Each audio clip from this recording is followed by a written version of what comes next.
Chinese. You didn't answer that. Well, do you get that question?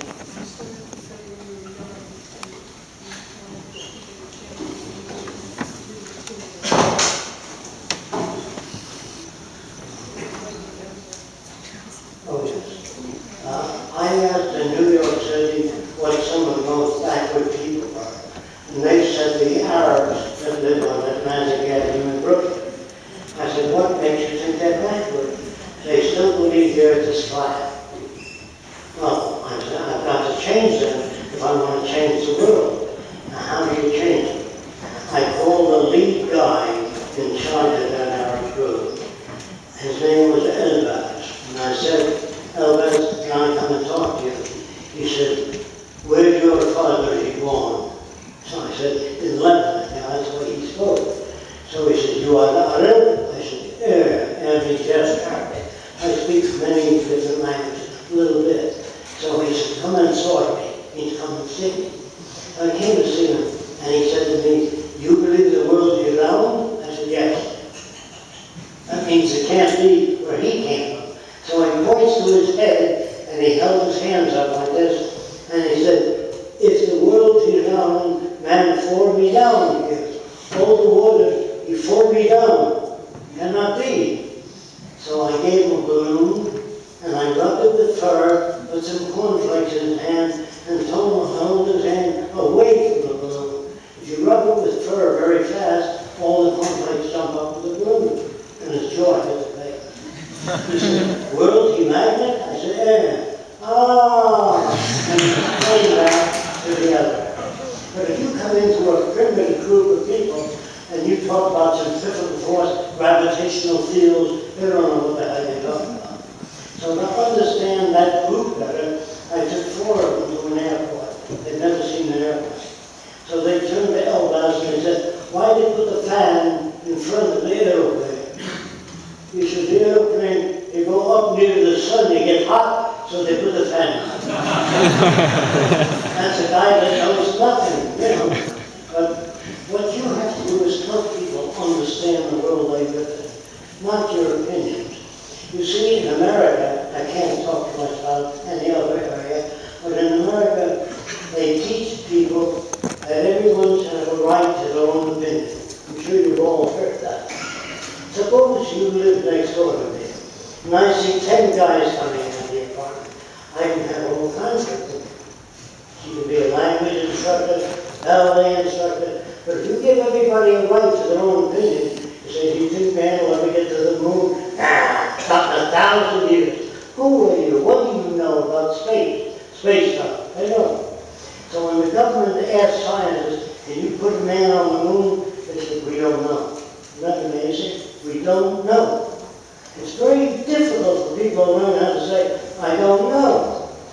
And the government said, what do you mean you don't know? We have to put a guy on a centrifuge and whirl him around to see when he conks out. If you try to take off at 20 G's, 20 times gravity, the guy will die. That's when they put him in a spinning machine. Now, if you give a guy a glass of water in space, if you pull the glass away, the water forms little bubbles all over the place. So you have to put the water in a sealed container and squeeze it to drink.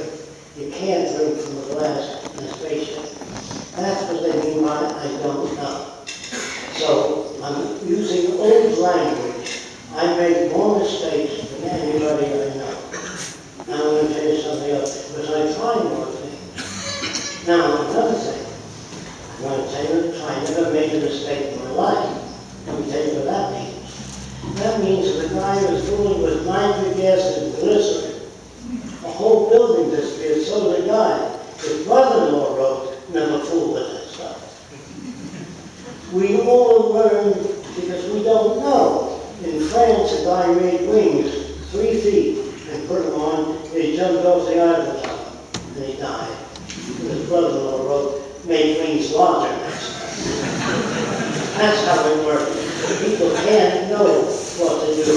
They never make mistakes. They try things that doesn't work. And when the brother-in-law said make wings larger next time, the guy did.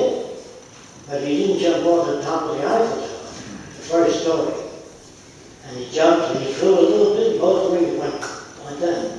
And he injured his legs badly. And the seaman said, you know, you got to brace it with rope so the sails don't fall over. You have to tie your wings from the top to bottom so they don't do that. That's how it came about. Nobody ever sat down and made an airplane. They got killed, they were hurt, and learned over a period of time. When the wolf sees the porcupine, he doesn't know what the hell it is. It goes, gets closer and closer, and then gets stuck. And then on, it says, I'm going to keep my distance. But you have to experience it in order to learn. Because it's use your head. You can't use your head if your head under the Amazon. What do you use it for? An Eskimo can never say, I think I like a stainless steel air conditioner. Not possible. Try it sometimes, if you ever get to meet an Eskimo. So Eskimos think within the region of their environment. Eskimo dreams of hunting seals, another Eskimo that fell through the ice, an Eskimo never dreams of owning a B-25. That's the question. With a turbojet engine. You know, he can. So when you say men are free, men are free, there is free as an environment of life. Next question. The first thing is that your vision of the future looks rather like a business art to me. It doesn't look very attractive. But the question I really want to ask is concerning power and the fact that states, corporations,